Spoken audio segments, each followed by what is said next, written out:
I'm going to be realistic. I'm hopeful.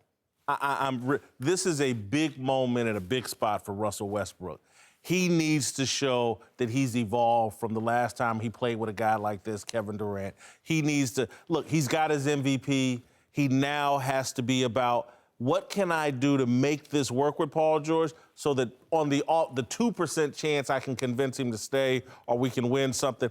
I'm hopeful that we're going to see a different Russell Westbrook than we saw in the latter years with he and Kevin Durant. His best friend, he said, is the basketball.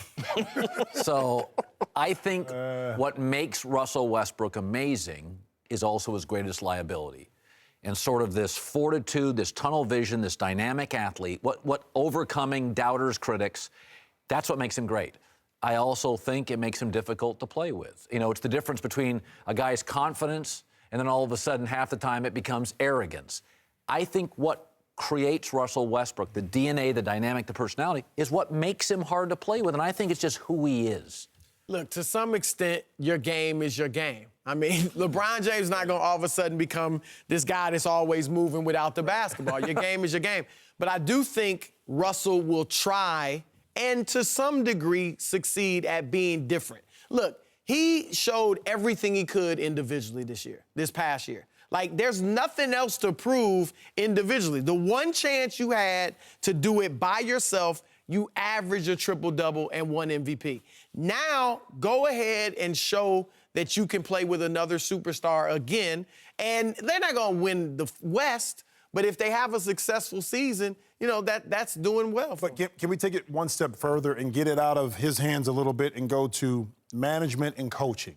Because at this point, and I said this before, with Scotty Brooks and also Billy Donovan, Russell has not been held accountable for how he plays. It's the duty of the coach to be able to hold the star player to a higher standard. Pop does it. Pat Riley did it. Phil Jackson did it. Larry Brown did it. All the great coaches did it. So when you have that coach that's able to do that, bringing a Paul George in is now the dessert. Because now your main star is in line with what he has to do to win. So it's not a question of whether they can fit once he's in line with what the coach wants him to do. So I'm going to take it to higher than Russell Westbrook and go to the coaching. Let me defend Westbrook on this. I know, look at you. Paul George is a scorer.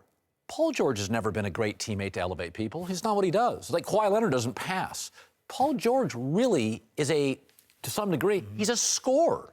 How do we know Paul George can play well with Russell Westbrook? I mean, Westbrook's got 10 assists. He's dealing the ball.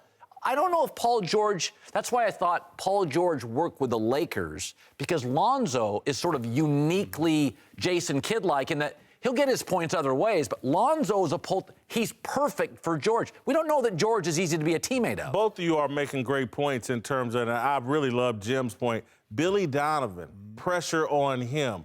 He's got some pieces to work with, and he needs to make them work. It can't just be Russell Westbrook's a bad guy. What about Billy, Mo Cheeks, the entire organization? You're absolutely right. One of the things that bothered Durant when he was in Oklahoma City was that at the end of the games, we all saw Westbrook not giving him the rock and stuff like that. He wanted the coach, Scotty Brooks, to go to Westbrook. Exactly. It wasn't Durant's nature necessarily to go to him and say, give me the ball. You can fault him for that. But he also felt like, you the coach. Say something. You see what's happening. I haven't touched the ball in 5 possessions. So Billy Donovan does need to step up and do that.